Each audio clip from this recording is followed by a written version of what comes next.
Hello friends, स्वागत है आप सभी का स्पर्श पीएससी एजुकेशन सेंटर के इस ऑनलाइन क्लासेस में। आज की क्लास में हम जैन धर्म को, जैन मत को पढ़ने वाले हैं। इससे पूर्व की कक्षाओं में हमने पढ़ते हुए हम लोग चले आ रहे थे, उत्तर वैदिक काल तक हमने पढ़ा और उत्तर वैदिक काल के जो सामाजिक, आर्थिक, राजनैतिक और धार्मिक जनजीवन है उनका हमने अध्ययन किया, उनका विश्लेषण किया और विश्लेषण करके लास्ट क्लास में हमने एक वहां पर क्या है, एक कंक्लूजन निकाला था। हमने समझा था कि क्यों छठी सदी ईसा पूर्व में, 600 ईसा पूर्व में कुछ धार्मिक और राजनैतिक बदलाव हुए। राजनैतिक बदलावों के भी अपने कुछ अलग कारण हैं और इसीलिए 600 ईसा पूर्व में हुए राजनैतिक बदलाव के रूप में हम महाजनपद काल को अर्थात द्वितीय नगरीकरण को देखते हैं और वहीं पर मगध का उत्कर्ष होता हुआ देखेंगे और वहीं से हम मौर्य साम्राज्य की ओर बढ़ेंगे और वहां से प्राचीन भारत का संपूर्ण जो राजनैतिक इतिहास है उसकी ओर जाएंगे। लेकिन उस राजनैतिक इतिहास से पूर्व मैंने आपसे कहा था, लास्ट क्लास में मैंने कहा था कि पहले हम जो धार्मिक बदलाव हुए और इस धार्मिक बदलाव के कारण जो सामाजिक जो सुधार आंदोलन चले उनके बारे में हम चर्चा करेंगे। तो लास्ट क्लास में हम लोग विश्लेषण कर रहे थे और हमने ये समझा था, ये जाना था कि कौन कौन से वे सामाजिक कारण हैं और आर्थिक कारण हैं जिसके कारण कि छठी सदी ईसा पूर्व में कुछ धार्मिक बदलाव हुए, धार्मिक आंदोलन आया, एक धार्मिक विचार की क्रांति आई। और ये जो क्रांति आई धार्मिक विचारधारा में जो या सामाजिक जो परिवर्तन हुआ, इसके तहत 62 नए मत जो हैं हमारे यहां देखने को मिले। कुल कितने नए मत आए? तो 62 नए मतों का क्या हुआ, आगमन हुआ, उद्भव हुआ कहना चाहिए। 62 नए विचारधारा आए जिनमें से हमने लास्ट क्लास में कुछ को देखा था, जैसे कि हमने देखा था क्या, आजीवक। देखो जो 62 हुए उसमें से बौद्ध धर्म ग्रंथ में इन 62 के 62 मतों के बारे में पता चलता है। तो जैन मत और बौद्ध मत तो सबसे प्रमुख है जिनको हमको पढ़ना है, लेकिन इसके अलावा भी मैंने आपसे लास्ट क्लास में चर्चा की थी कि इस 62 में से कुछ बहुत प्रमुख हैं। जैसे कि हमने देखा था क्या, आजीवक, जिसके प्रवर्तक कौन हुए, मखली गोसाल। जैसे हमने देखा था क्या, घोर अक्रियावादी को हमने देखा था जिसके प्रतिपादक कौन हुए थे, पूरन कश्यप हुए थे। या हम लोग संदेहवादी को देखते हैं, संदेहवादी जिसके प्रवर्तक कौन हुए, संजय विलट्ठीपुत्र हुए। इस प्रकार से हमने अलग अलग जो है भौतिकवादी को, घोर अक्रियावादी इत्यादि प्रकार से 3-4 हमने लास्ट क्लास में क्या है कुछ विशेष मतों को और उनके प्रवर्तकों के नाम देखे थे। उसमें केवल उतना ही जानना पर्याप्त है आपके लिए। और ये जो 62 नए मत आए, इनके पीछे के प्रमुख कारणों में जाति व्यवस्था या वर्ण व्यवस्था को हम देख सकते हैं। हम इसके कारण हुए जो बदलाव हैं, क्षत्रियों और वैश्यों में जो आया एक विरोध की भावना है, एक आक्रोश है, उसको हमने देखा। हमने समझा कि लोहे की खोज और कृषि के विकास ने, कृषि का विस्तार ने किस प्रकार से क्या है महत्वपूर्ण भूमिका निभाई। व्यापार जो है फलने फूलने लगा, इसके कारण जो है ये नए मत आए।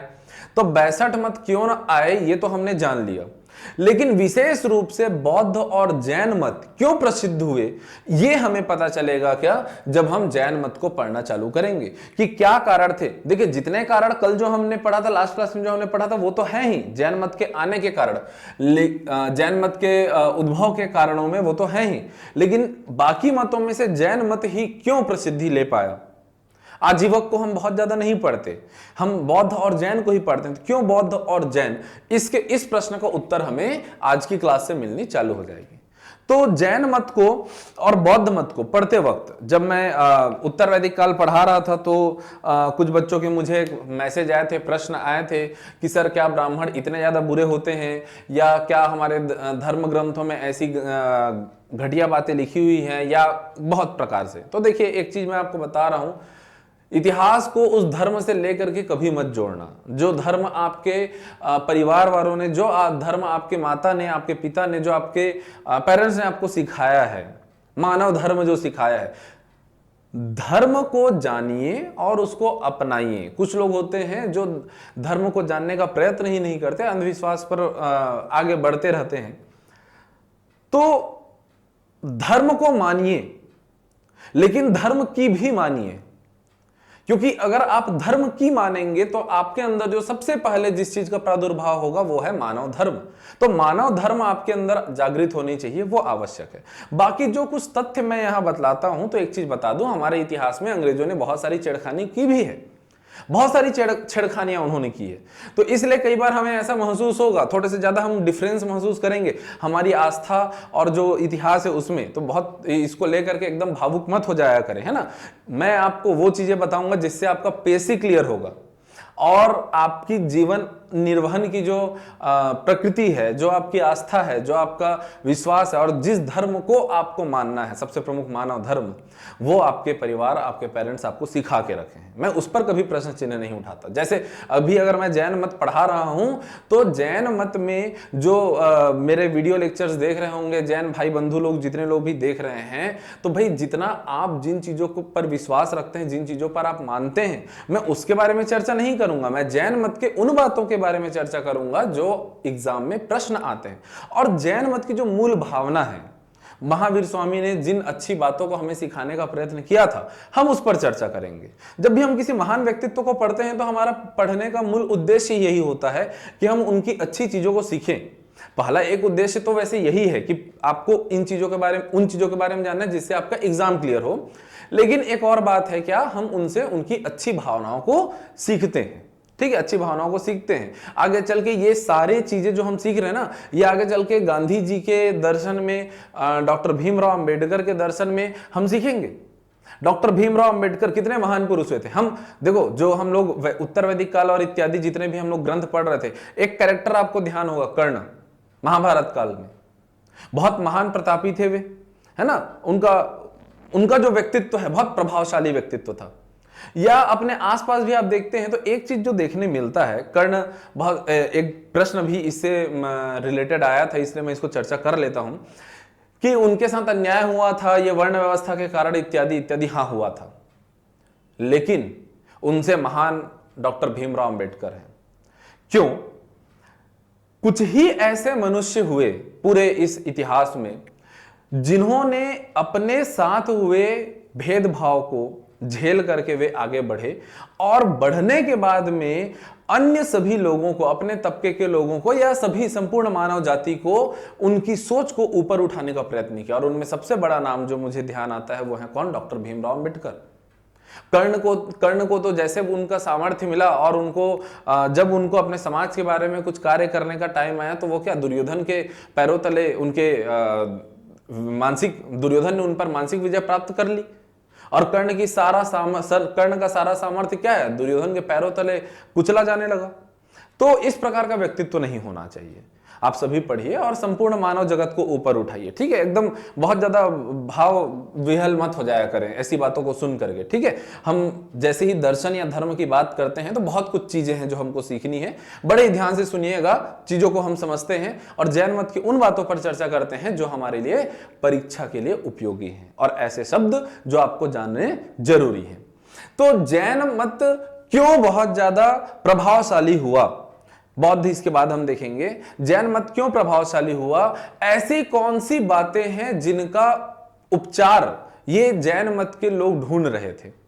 तो उपनिषद काल में भारतीय दर्शन का नींव रखा जा चुका था। कुछ प्रश्न थे मनुष्य के जीवन में और उन प्रश्नों को पूछ करके उनके उत्तर ढूंढे जा रहे थे। बीच में वेदों की रचना हुई जो अपौरुषेय कहलाए। उसके बाद में ब्राह्मण ग्रंथों में कर्मकांड बढ़ा, फिर अरण्य ग्रंथों में तप पर बल दिया गया। उपनिषद थे जिन्होंने ज्ञान पर बल दिया।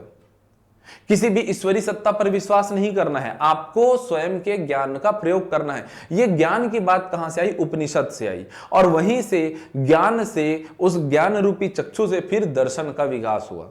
तो दर्शन में कुछ विशेष प्रश्नों पर जो है यहां पर चर्चा की गई कि यह संसार क्या है, क्या संसार वास्तविक है, अगर है तो इसकी रचना किसने की, अर्थात ईश्वर। तो ईश्वर कौन है, या ईश्वर है भी या नहीं। फिर हम कौन है, हमारी आत्मा क्या है, ये जो आत्मा परमात्मा का बंधन वाला बात। अगर आत्मा है तो पुनर्जन्म के सिद्धांत के बारे में प्रश्न उठे, और पुनर्जन्म होना है या नहीं होना है इस बारे में क्या बतलाया गया, इस बारे में भी प्रश्न उठे। अर्थात कर्म का सिद्धांत, कर्म कैसा होना चाहिए कि पुनर्जन्म होगा। तो कर्म के सिद्धांत पर बात किया गया।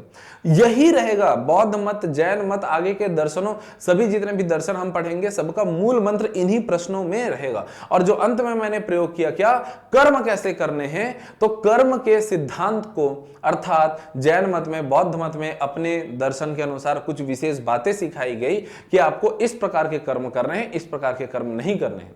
और वास्तव में दोनों लगभग एक ही दिशा में लेके जाते थे, बस इनके कुछ अवधारणाओं में कहीं कहीं पर हमें सामंजस्य दिखता है, एक दूसरे के अनुकूल दिखते हैं, और कहीं कहीं पर कुछ बातों में दोनों एक दूसरे के विरोधी हैं। जैन और बौद्ध दोनों एक दूसरे के थोड़े बहुत विरोधी है। तो क्या इन दोनों के विचार में अंतर आया, उस पर हम चर्चा करेंगे। लेकिन इन आध्यात्मिक बातों से पूर्व जैन मत में आपको जानना आवश्यक है कि इनके बारे में बतलाया किसने।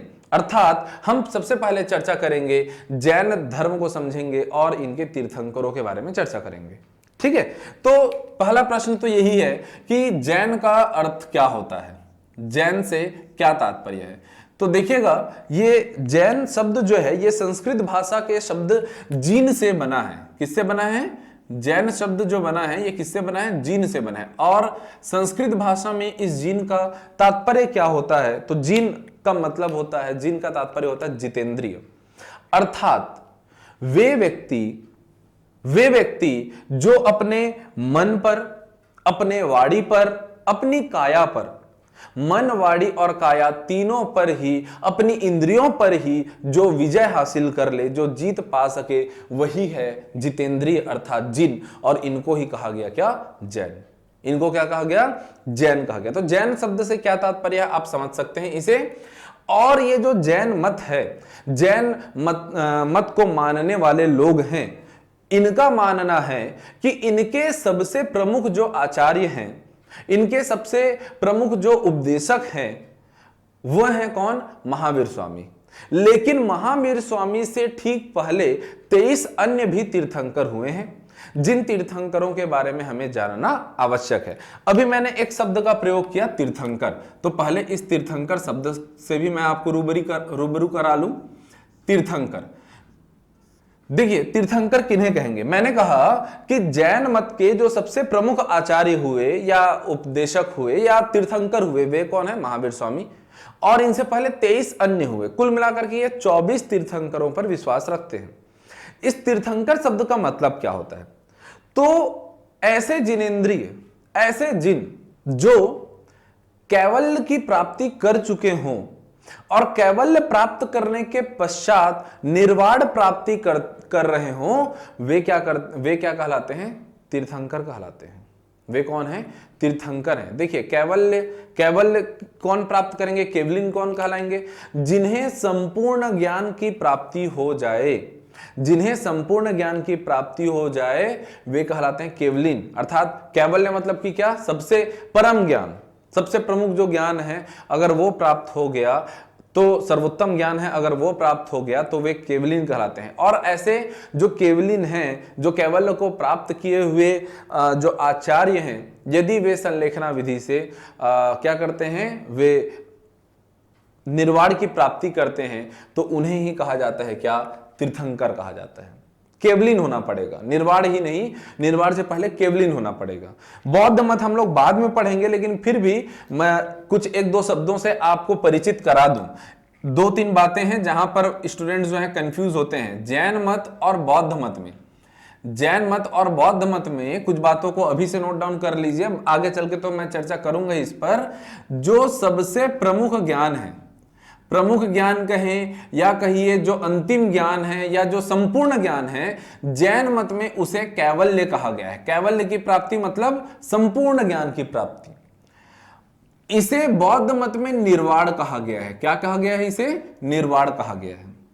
और जो देह त्याग की जो घटना है, देह त्याग करना या अपने इह लीला को त्याग करना, वे यहां पर जैन मत में कहलाता है निर्वाण, और वहीं दूसरी ओर बौद्ध मत में यह कहलाता है महापरिनिर्वाण। तो ये निर्वाण और महापरिनिर्वाण या कैवल्य शब्द को देख करके आप कंफ्यूज नहीं होना। जब तक कि मैं जैन मत पढ़ा रहा हूं, मैं यहां पर कैवल्य और निर्वाण कहता रहूंगा। जब मैं बौद्ध पढ़ाऊंगा तो निर्वाण और महापरिनिर्वाण कहूंगा। अंतर है दोनों में। बौद्ध मत के लोगों का मानना है, इनका गौतम बुद्ध जी का मानना था कि निर्वाण अर्थात सर्वोच्च ज्ञान प्राप्त करने के पश्चात मनुष्य का कर्तव्य है कि वो अपने उस ज्ञान को साझा करे लोगों के साथ में, और उसके पश्चात में फिर वह क्या करे, देह त्याग करे, महापरिनिर्वाण को प्राप्त करे। जबकि जैन मत में यह मानना है कि जीवन में रहते हुए अर्थात इस जीवन काल में तो संपूर्ण ज्ञान को प्राप्त किया ही नहीं जा सकता। अंतिम ज्ञान या संपूर्ण ज्ञान तो तभी प्राप्त होगा जब इस शरीर का त्याग कर दिया जाए। अर्थात संपूर्ण ज्ञान का जो मुद्दा है वो निर्वाण ही है। ठीक है, इस निर्वाण को ही समझना।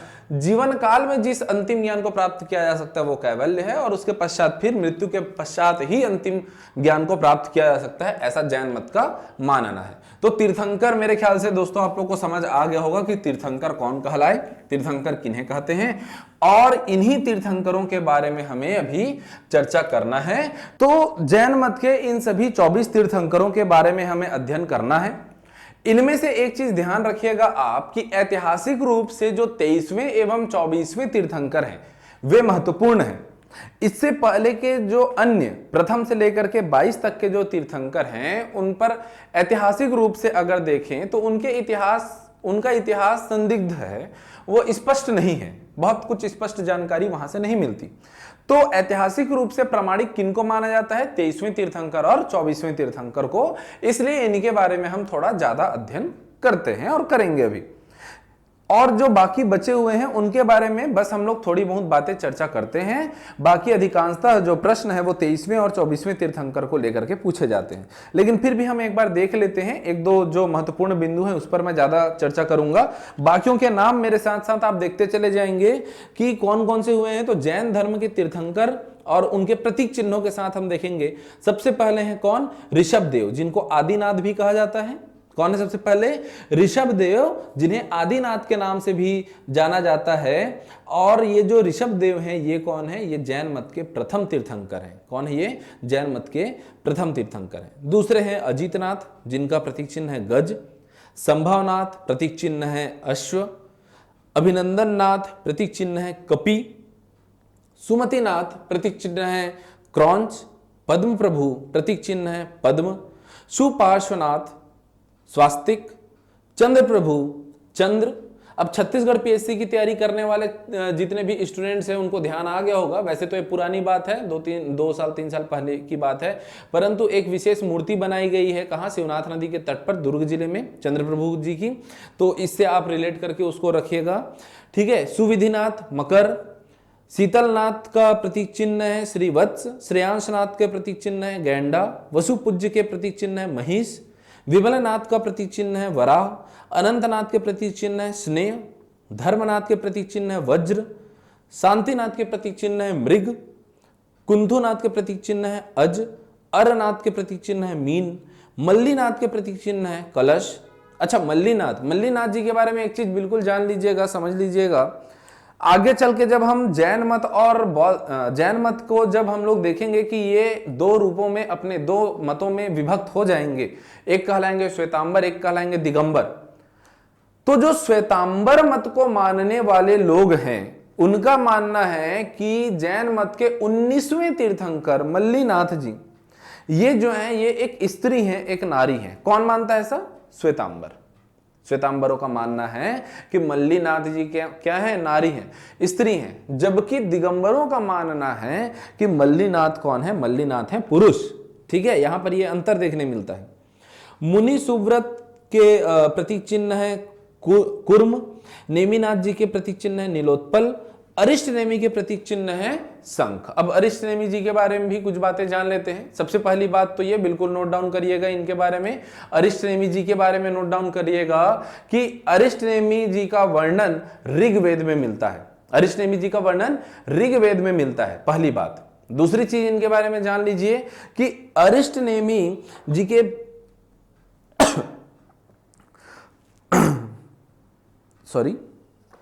अरिष्ट नेमि जी के पिताजी का नाम था समुद्र विजय। ये जो समुद्र विजय थे ये जो है वास्तव में वासुदेव जी के भाई थे। अब समुद्र विजय और वासुदेव भाई हैं। देखिए वासुदेव मतलब कौन, मैं बताता हूं, आप समझ गए होंगे वासुदेव मतलब कि कौन, श्री कृष्ण जी के पिताजी, अर्थात श्री वासुदेव जिनकी दो पत्नियां थी, देवकी और रोहिणी। रोहिणी से पुत्र हुए थे कौन, बलराम जी, और देवकी से हुए थे श्री कृष्ण जी। तो जो समुद्र विजय हैं और वासुदेव हैं, इनके जो बच्चे हुए कौन कौन होंगे, अरिष्टनेमी, बलराम और श्री कृष्ण जी।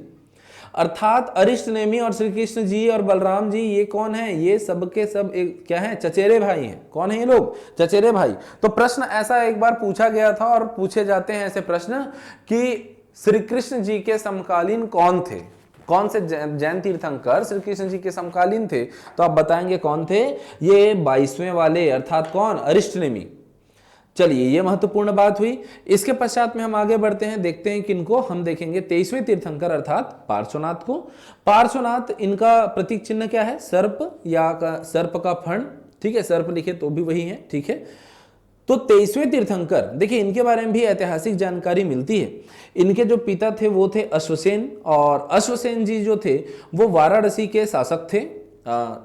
एक चीज आप लोग यहां से बिल्कुल ध्यान में रखिएगा कि जितने भी धार्मिक आंदोलन हुए, जो धर्म प्रवर्तक हुए थे, वे मुख्यतः कौन थे, वे मुख्यतः क्षत्रिय थे, ठीक है। गौतम बुद्ध भी, महावीर स्वामी भी, ये लोग क्षत्रिय थे, ठीक है। और उसका कारण भी कल की क्लास में हम लोग समझ चुके हैं कि क्यों क्षत्रिय ही थे। तो जो पार्श्वनाथ जी थे, इनके पिताजी कौन थे, अश्वसेन, जो कि वाराणसी के निवासी थे। और इसलिए वाराणसी जो है जैन मत के लोगों के लिए क्या है, प्रमुख धार्मिक केंद्र बनता है। और पार्श्वनाथ जी के बारे में एक चीज जानिएगा कि पार्श्वनाथ जी को निर्वाण की प्राप्ति संवेद पर्वत पर हुई थी। पार्श्वनाथ जी को निर्वाण की प्राप्ति संवेद पर्वत पर हुई थी, वहीं उनको सर्वोच्च ज्ञान की प्राप्ति हुई थी। अच्छा, पार्श्वनाथ जी का इतना महत्व क्यों है, ऐसा ऐतिहासिक प्रमाण मिलते हैं केवल इसलिए नहीं, वरन इसलिए क्योंकि जैन मत में जिन पंच महाव्रतों का उल्लेख किया जाता है, जैन मत में मुख्य रूप से जो उनकी जो शिक्षा का मुख्य केंद्र है वो पंच महाव्रत है। इन पंच महाव्रतों में से आरंभ के 4 जो महाव्रत हैं उनके बारे में पार्श्वनाथ जी ने ही बताया है। वे कौन कौन से थे, तो वे थे सत्य, अहिंसा, अपरिग्रह और अस्तेय। क्या क्या कहा मैंने, सत्य, अहिंसा, अपरिग्रह और अस्तेय, ये पार्श्वनाथ जी के द्वारा प्रतिपादित 4 महाव्रत हुए, ठीक है। इनमें एक और जोड़ेंगे कौन से, ब्रह्मचर्य, इसको जोड़ेंगे कौन, महावीर स्वामी जी 24वें तीर्थंकर, और यही पंच महाव्रत के रूप में हमें देखने को मिलता है। तो ये हुए कौन, 23 तीर्थंकरों के बारे में। अब हम देखते हैं 24वें तीर्थंकर के बारे में। 24वें तीर्थंकर महावीर स्वामी जी के बारे में, इनके बारे में थोड़ा डिटेल में देखेंगे, समझेंगे इनको। व्यक्ति परिचय से भी कभी कभी प्रश्न आ जाता है, इसलिए हम इनको, इनके जीवन जो है, जीवन लीला जो इनकी रही है उनको समझते हैं। जन्म, सबसे पहले हम महावीर स्वामी जी के जीवन परिचय में जन्म को देखते हैं, है ना। महावीर स्वामी, बचपन का नाम क्या था इनके, तो इनके बचपन का नाम था वर्धमान, ठीक है। देखो ये ऐसी बात है जो आप लोग को पढ़ के रखना चाहिए, पढ़ना चाहिए, है ना। इस पर जो है बिल्कुल ध्यान रखें कि ये याद रखने की बातें हैं, आप पहले से पढ़ करके रखा करें ऐसी चीजों को, है ना। तो जन्म कब हुआ था इनका जन्म हुआ था 540 ईसा पूर्व में। इनका जन्म हुआ था 540 ईसा पूर्व में। याद रखिएगा, कहीं कहीं पर 599 ईसा पूर्व भी दिया रहता है, 599 ईसा पूर्व, लेकिन वो वही बात है, बहुत पुरानी ऐतिहासिक बात है, इसको लेकर के कुछ मतभेद रहते हैं। परंतु एनसीईआरटी और अलग अलग परीक्षाओं में जो है 540 को लेकर के चला गया, 540 को लेकर चलिए, ठीक है। कहीं कहीं पर 599 दिया रहेगा, इग्नोर करें उसको, ठीक है। आपको क्या लेकर चलना है, 540 को लेकर के चलना है। जन्म कहां हुआ था इनका जन्म, जन्म स्थल क्या है इनका, तो जन्म स्थल ऐसा लिख लेंगे हम, क्या लिखेंगे, जन्म स्थल, तो इनका जन्म स्थल है कुंडग्राम। देखो कुंडग्राम, मेरा काम आपको यहां पर ये रटाना नहीं है, वास्तव में ये तो मैं लिख करके आपको बता दे रहा हूं, किताब में तो लिखी हुई है, लेकिन कुछ डिफरेंस है जिसको आपको समझना है। जो चतुर्थ बौद्ध संगीति होती है, चतुर्थ बौद्ध संगीति, बौद्ध मत हम लोग पढ़ेंगे, फिर उनकी संगीतियों का आयोजन करवाएंगे। तो चतुर्थ बौद्ध संगीति हम देखेंगे कनिष्क के काल में कश्मीर के कुंडल वन में होती है। ये कुंडल वन और ये कुंडग्राम दोनों अलग अलग जगह है, वो कश्मीर में है। और ये क्या है, ये कहां पर है, ये बिहार में है। ये जो है वैशाली के निकट पर है, वैशाली के अंतर्गत आता है कौन, कुंडग्राम, है ना। तो कुंडग्राम है, बिल्कुल इसको ध्यान रखें, जन्म स्थल। और इनके पिता का क्या नाम था, तो इनके पिता का नाम था सिद्धार्थ, इनके पिता का नाम था सिद्धार्थ। ठीक है, अब देखो गौतम बुद्ध के बचपन का नाम था सिद्धार्थ और महावीर स्वामी के पिता का नाम है क्या, सिद्धार्थ। इनकी माता, महावीर स्वामी जी की माता का नाम है त्रिशला। क्या नाम है इनका, त्रिशला। मैंने कहा जो महावीर स्वामी थे ये कौन थे, ये क्षत्रिय थे। तो इनके कुल के बारे में थोड़ी सी चर्चा कर लेते हैं। तो इनके पिता जो सिद्धार्थ मैं कह रहा हूं, तो महावीर स्वामी जी के जो पिता हैं सिद्धार्थ, ये जो हैं ये वज्जी संघ के उस काल में एक ही गणराज्य था, ये जो लिच्छवी गणराज्य वज्जी संघ है यही थे। तो वज्जी संघ के ये ज्ञात्रिक क्षत्रिय कहलाते थे, ज्ञात्रिक क्षत्रिय कहलाते थे। कौन ज्ञात्रिक क्षत्रिय कहलाते थे, ये जो सिद्धार्थ, ज्ञात्रिक क्षत्रिय जो समूह है उनके प्रमुख कौन थे, वे थे सिद्धार्थ। और इन्हीं सिद्धार्थ के पुत्र कौन हुए, वे महावीर स्वामी। अच्छा, इनकी माता वो भी छोटे मोटे वंश की कुल की नहीं है, वे जो हैं लिच्छवी गणराज्य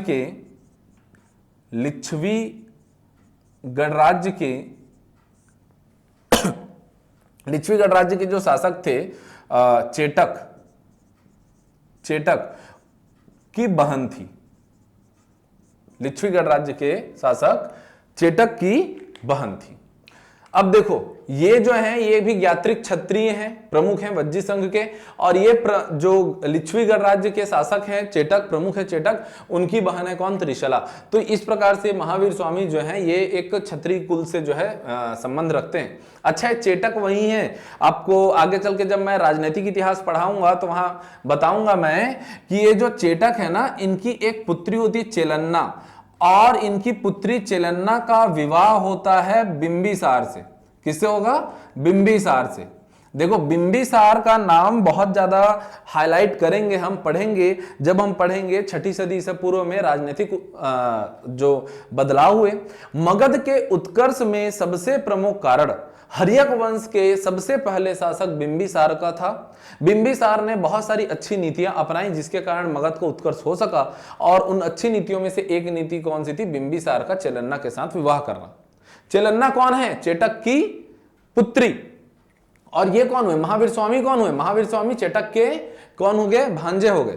तो महावीर स्वामी जी और बिंबिसार जो प्रमुख शासक होंगे इस काल के, वे दोनों क्या होंगे, वे दोनों एक रिश्तेदार होंगे। लेकिन एक चीज आपको बता दूं कि बिंबिसार जो कि रिश्तेदार है महावीर स्वामी के, वे जैन मत को नहीं बौद्ध मत को मानते थे। बहुत महत्वपूर्ण बात, चलिए आगे चल के इस पर चर्चा करेंगे।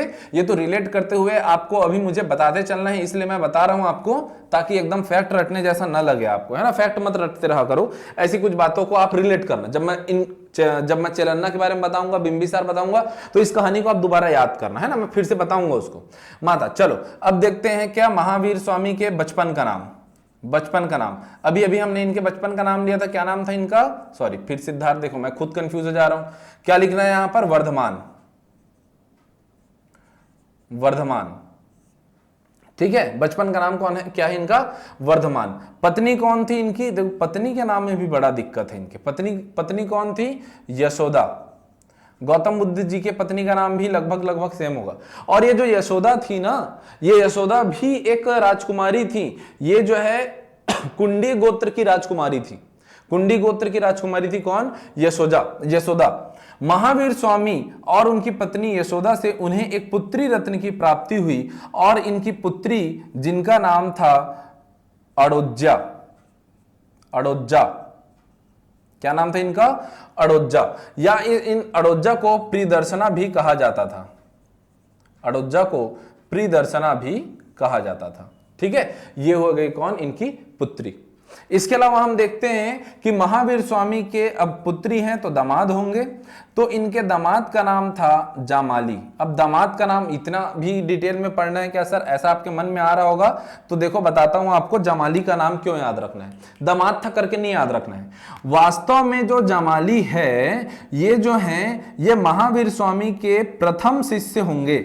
आगे चल के जब महावीर जैन जी को जब ज्ञान की प्राप्ति हो गई तो ज्ञान प्राप्ति के पश्चात सबसे पहले शिष्य कौन बने, उन्हीं के दामाद जामाली बने और इनके शिष्य बन गए। इनसे इन्होंने ज्ञान प्राप्त किया। ज्ञान प्राप्त करने के बाद में कुछ समय के पश्चात में इन जामाली का और महावीर स्वामी का एक विशेष नीति को लेकर, एक सिद्धांत को लेकर के क्या हुआ, मतभेद हुआ और महावीर स्वामी के प्रथम विरोधी, महावीर स्वामी जी के प्रथम विरोधी, विरोधियों को भी बिल्कुल ध्यान में रखना होता है, तो प्रथम विरोधी कौन हुए, प्रथम विरोधी भी जामाली भी हुए, जामाली ही हुए।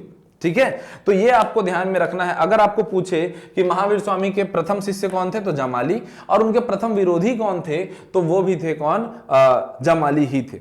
आखिर इनका विरोध का कारण क्या था, तो वास्तव में विरोध का कारण बहुत एक बेसिक इनका एक सिद्धांत होता है जिन्हें हम कहते हैं क्या, क्रियामाण कृत का सिद्धांत, क्रियामाण कृत का सिद्धांत। अब समझिएगा कि ये क्या है। अब यहां से कुछ थोड़े से शब्दों को समझने की आवश्यकता है आप लोगों को। क्रियामाण कृत का सिद्धांत क्या कहता है, महावीर स्वामी जी का मानना था कि यदि कोई कार्य किया जा रहा है उस कार्य को करने के पश्चात ही उस कार्य को पूर्ण मान लेना चाहिए। आपने कार्य किया, आप मान लीजिए कि वह पूर्ण हो चुका है, यह कहता है क्या, क्रियामाण कृत का सिद्धांत।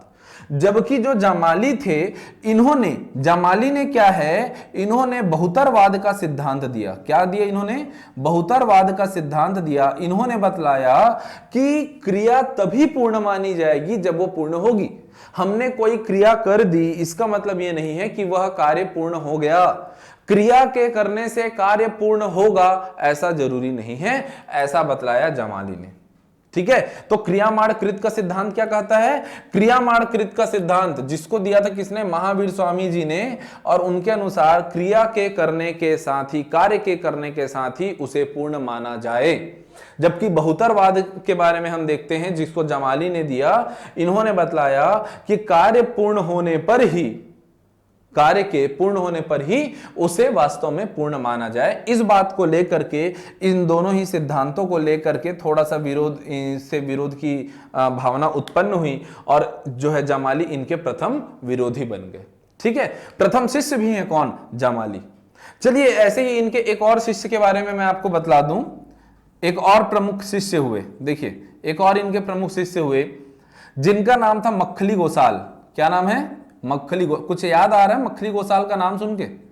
मक्खली गोसाल का नाम सुन के जितने लोग को कुछ चीजें याद आ रही है ना, तो फिर तो आप पढ़ाई कर रहे हो। अगर कुछ याद नहीं आ रहा है तो बंद कर दो वीडियो, चले जाओ इससे पहले वाले वीडियो में, वहां से देखते हुए आओ फिर से। मक्खली गोसाल ये जो है, ये वही हैं जो आगे चल के आजीवक मत का प्रतिपादन करेंगे। किसका प्रतिपादन करेंगे, आजीवक मत का प्रतिपादन करेंगे। वो मक्खली गोसाल किसके शिष्य थे, वे महावीर स्वामी जी के ही शिष्य थे। ठीक है, तो यहां से हमने इनके प्रथम शिष्य के बारे में, प्रथम विरोधी के बारे में और मक्खली गोसाल आजीवक किसके शिष्य थे, ऐसी कुछ जानकारी हमको यहां से प्राप्त हो गई। चलिए ये भी ठीक है। चलो अब देखते हैं हम महावीर स्वामी जी को ज्ञान की प्राप्ति कैसे हुई, किस प्रकार से इनको ज्ञान मिला, इस संबंध में थोड़ी सी जानकारी ले लेते हैं। तो महावीर स्वामी जी को ज्ञान की प्राप्ति कब हुई? अच्छा, ज्ञान की प्राप्ति तब होगी जब वो घर छोड़ के जाएंगे। तो इन्होंने गृह का त्याग कब किया, ये भी बिल्कुल नोट डाउन कर लीजिएगा। तो गृह त्याग इन्होंने अपने 30 वर्ष की आयु में की।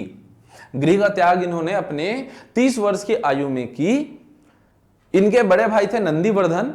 इन्होंने अपने बड़े भाई नंदीवर्धन से जो है इन्होंने बातचीत की, उनसे चर्चा किया कि अब वे गृह त्याग करके यति होना चाहते हैं। गृह त्याग किया मतलब कि वो क्या हो गए, यति हो गए। वो इधर जितने भी मोह माया थे के जो बंधन की जो चीजें हैं उन सब से मुक्त होकर के यति हो गए, और यति होकर के वे गृह त्याग करके 30 वर्ष की आयु में त्याग करके वे ज्ञान की प्राप्ति के लिए, ज्ञान की खोज के लिए निकल गए। 30 वर्ष की आयु में किससे पूछ के, अपने बड़े भाई नंदीवर्धन से पूछ के। तो त्याग तो कर दिया, लेकिन ज्ञान की प्राप्ति कब हुई, ज्ञान की प्राप्ति कब हुई? तो गृह त्याग के 12वें वर्ष में, गृह त्याग के 12वें वर्ष में उन्हें ज्ञान की प्राप्ति हुई, और उन्हें ये जो ज्ञान की प्राप्ति हुई तब उन्होंने वस्त्र भी त्याग दिया। तो अगर पूछा जाए महावीर जैन ने, महावीर स्वामी जी ने कब वस्त्र त्याग किया, तो उन्होंने ज्ञान प्राप्ति के साथ ही वस्त्र का त्याग कर दिया। अब वे जो हैं संपूर्ण जगत के ज्ञान को प्राप्त कर चुके थे, अब उन्हें इन सब चीजों से कोई मोह माया नहीं है। ठीक है, तो ज्ञान प्राप्ति के साथ उन्होंने वस्त्र त्याग कर दिया। ज्ञान प्राप्त उनको हुआ कहां पर, वो जगह भी महत्वपूर्ण है। तो ज्ञान प्राप्ति का स्थल बिल्कुल लिखिएगा, स्थल है इनका जृंभिक ग्राम। जृंभिक ग्राम में इन्हें ज्ञान की प्राप्ति हुई, जो कि कहां पर है, जो कि है ऋजुपालिका नदी के किनारे। ऋजुपालिका नदी, ठीक है। चलिए लिखिएगा क्या क्या मैंने बता दिया, अभी थोड़ा सा फास्ट बता दिया मैंने, बिल्कुल साथ में लिखते चलेंगे आप। गृह त्याग किया इन्होंने 30 वर्ष की आयु में, तब ये यति कहलाए, यति हुए। ज्ञान प्राप्ति किया इन्होंने गृह त्याग से 12वें वर्ष में, और तब उन्होंने वस्त्र का भी त्याग कर दिया। जिम्भिक ग्राम में इन्हें ज्ञान की प्राप्ति हुई, ऋजुपालिका नदी के किनारे, और कहां, तो साल वृक्ष के नीचे। कौन से वृक्ष के नीचे इन्हें ज्ञान की प्राप्ति हुई है, तो साल वृक्ष के नीचे इन्हें ज्ञान की प्राप्ति हुई है।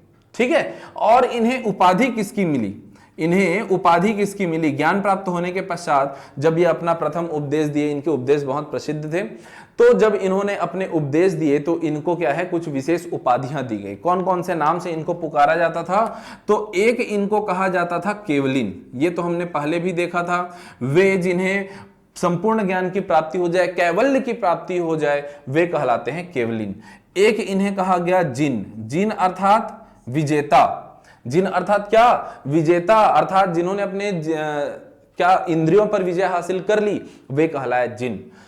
इन्हें कहा गया निग्रंथ, इन्हें निर्ग्रंथ कहा गया, इन्हें निर्ग्रंथ कहा गया। निर्ग्रंथ अर्थात इसका मतलब क्या होता है, निर्ग्रंथ मतलब क्यों होता है, बंधन रहित, अर्थात अब कोई भी दुनिया का कोई बंधन नहीं है जो कि इनको महावीर स्वामी जी को बांध सके, इसलिए अब ये क्या कहलाते हैं, निर्ग्रंथ कहलाते हैं। एक और इन्हें उपाधि दी जाती है, अरहत कहा जाता है इन्हें। अरहत का मतलब क्या होता है, अर्थात कि पूज्य, जो व्यक्ति पूज्य है वो अरहत कहलाते हैं। एक नाम जो हम इनके नाम के साथ पहले ही जोड़ रखा है वो क्या है, महावीर। क्यों कहा गया इन्हें महावीर, क्योंकि इन्होंने कैवल्य प्राप्त करके, संपूर्ण ज्ञान प्राप्त करके सुख दुख पर विजय हासिल कर ली है। मनुष्य का जीवन क्या है, मनुष्य का जीवन दुखमय है, दुखपूर्ण है। हमने 6ठी सदी ईसा पूर्व का अध्ययन किया, और उस अध्ययन के दौरान हमने उस अध्ययन को, वो अध्ययन करते हुए हमने देखा था कि इस दौरान मनुष्य का जीवन कितना संघर्षपूर्ण हो चुका है। अरे उस दौरान को छोड़िए, अभी वर्तमान को, अपने आप को देखिए, कितने कष्ट हैं जीवन में, कितना दुख ही दुख भरा हुआ है। अगर एक दृष्टिकोण से आप देखेंगे तो गौतम बुद्ध जी ने भी इसी बात को कही थी, क्या दुख, संसार जो है वह क्या है, दुखपूर्ण है। तो क्या करना है, दुख, अब संसार को छोड़ के नहीं चले जाना है। तो उन्होंने बतलाया था कि कैसे कर्म करें, कैसे जीवन यापन करें कि इस दुखमय संसार से आपको मुक्ति मिल सकती है। इस कॉन्सेप्ट को उन्होंने बताया था।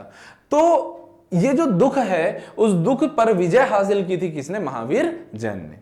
समझिए, हम अपने आत्मा को जो है सुख देते रहते हैं और आत्मा को ही दुख पहुंचता है। अब इसको बड़ी बड़ी बातें न लग करके छोटी सी बात आप समझ लीजिए कि भाई अभी लॉकडाउन के ड्यूरेशन में बहुत सारे लोग क्या करते थे, कुछ अपने विचार अभिव्यक्त करते थे स्टेटस के माध्यम से, बाकी सब तो ठीक है, लेकिन वो बहुत दिन हो गया समोसा खाए, बड़ा दुख हो रहा है। आपकी आत्मा ने आपको आवाज दिया कि समोसा खाने से ही आपको सुख मिलेगा, आप पूरी नहीं कर पा रहे हैं, इसलिए आपको दुख हो रहा है। इन्होंने वस्त्र का त्याग कर दिया, देखो अब रिलेट करो इसको, वस्त्र का त्याग कर दिया। इन्होंने क्या किया, वस्त्र त्याग कर दिया। क्यों, क्योंकि अभी महावीर हैं, संसार के दुख से बाहर जा चुके हैं। यदि भयंकर गर्मी पड़ रही है तो भी वे नग्न शरीर से उसे क्या करेंगे, स्वीकार करेंगे, उस गर्मी को स्वीकार करेंगे। हम क्या करते हैं, कूलर के सामने, एसी के सामने जाकर बैठ जाते हैं। क्यों, हमारी आत्मा उससे क्या होती है, सुख की प्राप्ति करती है। और जब तक हम एसी चालू ना कर लें, कूलर चालू ना कर लें, हमको ऐसा महसूस होते रहता है, हमारी आत्मा हमको एहसास दिलाती है कि बड़ा कष्ट है, बड़ा दुख है जीवन में। ठीक है, तो इन्होंने वस्त्र को त्याग दिया, बैठ गए वैसे ही ज्ञान देने के लिए। क्यों, क्योंकि इनको समझ में आ गया था कि इन सब भौतिक चीजों को छोड़ने से ही सुख की प्राप्ति होगी। पहली बात, इन्होंने वस्त्र त्याग दिया, फिर उसके बाद कितना भी ठंड पड़ता रहे, हमको पढ़ाई कर रहे होते हैं ठंड के टाइम में, फरवरी का महीना चल रहा है, जनवरी का महीना चल रहा है, फरवरी में एग्जाम है, हमको पता है, उसके बावजूद हमें हमारी आत्मा का सुख अर्थात बेड में पड़ा हुआ वो कंबल बड़े ही प्यार से बुलाता है। हम अपने आत्मा को तृप्त करने के लिए, सुख देने के लिए कंबल के अंदर घुस जाते हैं, और जो 10 मिनट के लिए घुसते हैं वो सीधा सुबह उठते हैं। अच्छा, उठने के बाद भी आत्मा हमें, देखो बुद्धि हमें बोल रहा होता है कि बेटा पढ़ ले, तब पीएससी निकलेगा, एग्जाम नजदीक है, लेकिन आत्मा हमको रोक रही होती है कि थोड़ी देर और रुक ही जाएगा तो क्या फर्क पड़ता है। यही सुख और दुख का क्या है, द्वंद्व है, और इन सभी द्वंद्व से निकलने के बाद वो क्या कहलाते हैं, महावीर। और मैं उम्मीद करूंगा यही वो शिक्षा है जो आपको लेनी है। इस पूरे से बातों से क्या आपको सीखना है, कुछ भी हो जाए, जब तक कि जॉब ना लगे, कम से कम तब तक तो आपको महावीर बनना ही पड़ेगा। तो जल्दी महावीर बन जाइए आप लोग भी। अब चलिए देखते हैं इनके अंतिम बात को, अर्थात इनके निर्वाण प्राप्ति की बात को। क्या देखेंगे हम, निर्वाण प्राप्ति। निर्वाण कहां इनको कब प्राप्त हुआ था इनको निर्वाण? देखिए, कैवल्य तो इनको प्राप्त हो चुका है 12वें वर्ष में, गृह त्याग के 12वें वर्ष में, अर्थात 42 वर्ष की उम्र में, और अपने 72 वर्ष की आयु में, कब, 72 वर्ष की आयु में, अर्थात 468 ईसा पूर्व में जो है महावीर स्वामी जी को क्या हुआ, निर्वाण की प्राप्ति हुई। कहां हुई, तो बिल्कुल ध्यान रखिएगा, ये मल्लगढ़ राज्य की ही बात है। पावापुरी में जो यहाँ के शासक थे सस्तीपाल जी के महल में जो है इनको क्या हुई, निर्वाण की प्राप्ति हुई। पावापुरी में सस्तीपाल के महल में जो है 72 वर्ष की आयु में इन्होंने क्या किया, जो है निर्वाण की प्राप्ति की महावीर स्वामी जी ने। और इन्होंने बहुत सारी शिक्षाएं दी हैं, बहुत सारे सिद्धांत दिए हैं जिनको आज भी हम सीख सकते हैं, हमें सीखना चाहिए। बहुत अच्छी बातें इन्होंने कही हैं, एक अभी तो मैंने छोटा सा एग्जांपल दिया, और बहुत सारे छोटे बड़ी बातें हैं। कुछ ऐसे सुलझे प्रश्नों का इन्होंने उत्तर दिया, और उन सभी अनसुलझे प्रश्नों का उत्तर हम कल देखेंगे, नेक्स्ट क्लास में हम देखेंगे कौन कौन से प्रश्न, संसार क्या है, ईश्वर क्या है। अंत में हम देखेंगे वही कर्म का सिद्धांत, पंच महाव्रत के बारे में हम देखेंगे, हम संलेखना विधि के बारे में जानेंगे कल की क्लास में, नेक्स्ट क्लास में। और ये जो पूरी की पूरी जो बात है, ज्ञान है, अर्थात जैन मत के जो प्रमुख सिद्धांत हैं उनके बारे में जानेंगे, स्यादवाद के बारे में जानेंगे, जैन मत के जो प्रमुख धर्म ग्रंथ हुए उनके बारे में जानेंगे, बाद में इनका विभाजन होगा श्वेतांबर दिगंबर, उनके बारे में जानेंगे। 2 संगीतियां होंगी जैन मत की, उन संगीतियों को भी कल पढ़ेंगे। तो कल की क्लास, नेक्स्ट क्लास जो है बहुत ज्यादा इंपॉर्टेंट रहेगी। आज की क्लास भी बहुत इंपॉर्टेंट थी, यहां से बहुत सारे प्रश्न जो है आते हैं, कॉन्सेप्ट को भी समझना जरूरी है। बहुत सी बातें हैं जो तो आपको याद रखना ही पड़ेगा, लेकिन बहुत सारे कॉन्सेप्ट आपको यहां से लेकर के चलना है, ठीक है। तो नेक्स्ट वीडियो में हम लोग जैन मत के सभी सिद्धांतों पर हम चर्चा करेंगे, ठीक है दोस्तों। आज के लिए इतना ही, थैंक यू क्लास।